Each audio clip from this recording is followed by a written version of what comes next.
E aí, gente, estou outra vez trazendo mais uns quadrinhos aqui para mostrar.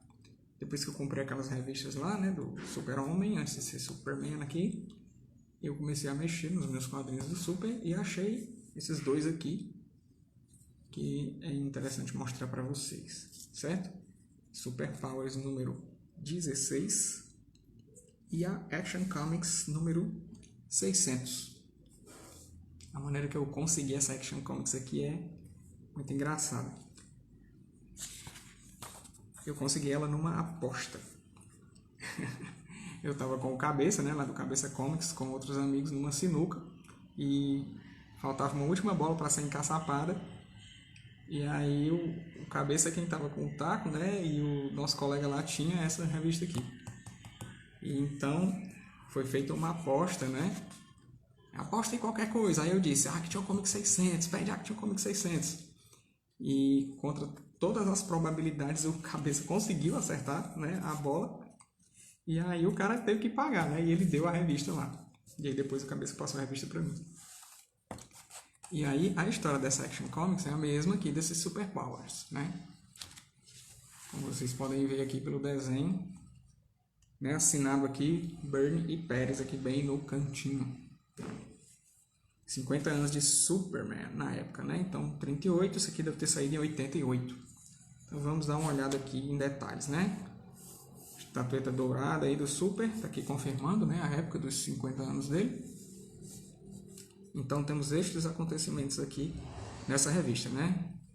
O romance do Super-Homem com a Mulher Maravilha, o impasse aí do Super com Lex Luthor, o amigo do Superman, o Jimmy Olsen, né, e a Lois Lane, a Lois aqui super triste, e o conflito do Super-Homem com o Morcego Humano, e vários, né, dos artistas envolvidos na produção desse quadrinho aqui.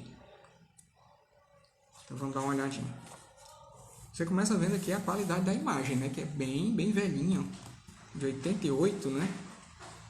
Então, tem uns 30 anos atrás, mais ou menos. E aqui a capa da Abril, né? Na capa da Abril fica massa, né? A cor muito viva, o papel é diferente e tal. Eles deram uma tratada, mudaram um detalhe ou outro para colocar esse título aqui, né? O romance do século. Mas o papel é bem parecido com o papel brasileiro, né? Um papelzinho jornal. Só que na verdade o papel brasileiro acho que é menos pior, viu? O papel americano é mais paia. As imagens aqui no papel brasileiro elas ficam mais nítidas. Deixa eu ver se eu consigo colocar aqui em caixa, né, para vocês verem a qualidade aqui do brasileiro contra a qualidade do original, né? Então são, como diz no título, mundos diferentes, né? Imitaram até a fonte aqui, muito legal, cara. Tempo lá do Donizete Amorim fazendo as letras. Então vamos ver aqui. Esses quadrinhos normalmente eles eram repintados aqui e tal, então dá pra ter algumas diferenças mesmo, e às vezes até umas melhoras, viu? Não sei se é porque o cara americano lá tinha muito trabalho para fazer e às vezes não podia, né, detalhar demais, porém temos coisas que no Brasil ficaram até melhores. Então aqui, né, historinha, Superman e a Mulher Maravilha vão parar em Apocalipse e você tem uma arte híbrida entre o Byrne, né, o Byrne e o Jorge Pérez, que na minha opinião é estranha, porque o John Byrne, o Byrne, o desenho dele não tem nada a ver com o desenho do Pérez, né? Assim, falando mais em termos específicos de desenho, né? Pro leigo que não desenha nada, talvez passe batido as diferenças, mas veja aqui esses rostos. Isso aqui é completamente John Byrne, isso aqui é completamente Jorge Pérez, cara. É como se você tivesse, e na verdade você tem, dois desenhistas diferentes da mesma história. Então eu não gosto muito dessa mistura do desenho de um com a arte final do outro. Eu acho que eles funcionam bem separado. O John Byrne com a arte finalista dele seguindo o estilo dele e o Jorge Pérez com a arte finalista dele seguindo o estilo dele. Porque são dois estilos bem diversos. E eu acho que essa coisa misturada aqui deles, esse híbrido Byrne e Pérez, assim, não funciona muito bem, certo? Pra mim. Uma opinião pessoal minha. Para mim não é uma ideia muito boa você misturar esses dois desenhistas, né? Cada um tem estilos de fazer quadrinho, de desenhar que são diversos, bem diferentes. Então eu não achei legal misturar, né? Vocês veem aqui as cores, olha como o Darkseid ele é lá, né? É uma cor, pelo menos a parte aqui dos braços, das pernas, é como se ele tivesse mais roupa, né? é roxo. E aqui a cara dele tem esse aspecto pedregoso, cinzento. Já aqui no Brasil não, ele é todo cinza, né? A parte, como se o corpo dele aqui aparecesse, né? Não fosse uma roupa, outra, uma espécie de, sei lá, como se a roupa por cima fosse uma armadura, né? E aqui ele é todo cinza. Então, diferenças aí de cor, Brasil e Estados Unidos. Então aqui eles têm aquele conflito com o Darkseid e tal. Eu não vou comentar muito das histórias porque faz tempo que eu li. Na verdade eu queria mostrar para vocês essas duas edições comparando algumas coisas, né, e tal. Mas faz muito tempo que li, então não me lembro com detalhes das histórias. Sei que no fim das contas lá o Darkseid perde, como é de costume, né? Aqui você tem um pouco do desenho do Jerry Ordway, desenho maravilhoso. Me lembro de um post que vi tempos atrás do próprio Ordway na internet reclamando falta de trabalho porque o estilo dele estaria datado. Olha como esse desenho é bonito, né? Olha a perfeição desse rosto. E aí a galera chamar de datado, né? Dizer que não era estiloso para questão dos anos 2000. Acho que principalmente em 90 ele não deve ter sido valorizado, né? Mas nos 2000 mesmo ele estava reclamando um pouco de falta de trabalho. Sei que ele trabalhou com Vingadores também e tal, mas pelo visto ele não estava muito bem, né, nessa questão de trabalho. Aqui é a história do Lex Luthor, o lápis do Dick Giordano e a final do John Beatty. Aquele Luthorzão do Birne, né, o empresário e tal. Essa daqui acho que é a Maggie Sawyer, pelo corte de cabelo dela. A história do Jimmy. Essa daqui é pelo Curt Swan, é um dos desenhistas mais clássicos aí do Super. O Super tá fraco, aí o Jimmy leva ele para uma caverna, tal, para ele descansar. Acho que ele tá tipo envenenado por kryptonita. Não disse, não lembro bem. Mas no fim das contas, é aqui que vai acontecer então o encontro dele com o morcego humano. Arte aqui do Mike Zeck. Outro desenhista muito massa, mas que eu vi poucos trabalhos, infelizmente. Então, a edição brasileira, ela vai até além dessa aqui. Esse conflito aqui com o morcego humano, deixa eu ver se tem na brasileira, né? Na brasileira nós vemos que tem a história lá da Mulher Maravilha, né?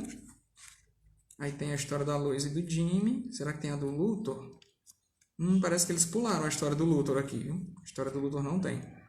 Eles resolveram colocar outra história, que é a que vem depois do encontro aqui com o morcego humano. Vou dar uma olhada de novo aqui na americana. Então, ele encontra com o morcego humano, né? Só que o morcego humano, como o Super estava alucinando, ele vê como se ele quisesse fazer mal, e não é verdade.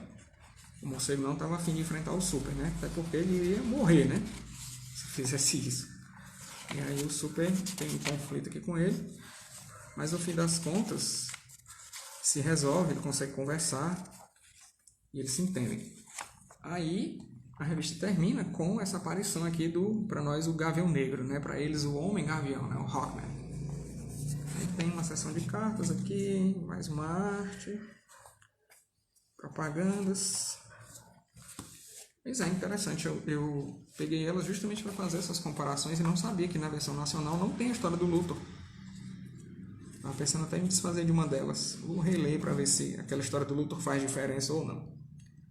Como é difícil você vender uma edição americana aqui, às vezes eu faço isso. Se eu tiver inglês e português, eu mantenho a edição de língua inglesa e vendo a edição de língua portuguesa, que é mais fácil de vender. Mesmo que baratinho, mas eu passo para frente para não ficar com coisa repetida. Não acho interessante. Então lá, ó, terminou com o aparecimento do Hawkman, do Gavião Negro. Não sei porque que o nome dele aqui não é Homem-Gavião, ou Homem-Falcão, né? Não sei qual é a diferença entre as aves. E aí você tem a história seguinte, que não saiu ali na Action 600. Continua aqui o desenho do Mignola, né? Ou Mignola, tanto faz, eu li a Mignola. Hoje em dia que eu saiba é Mignola.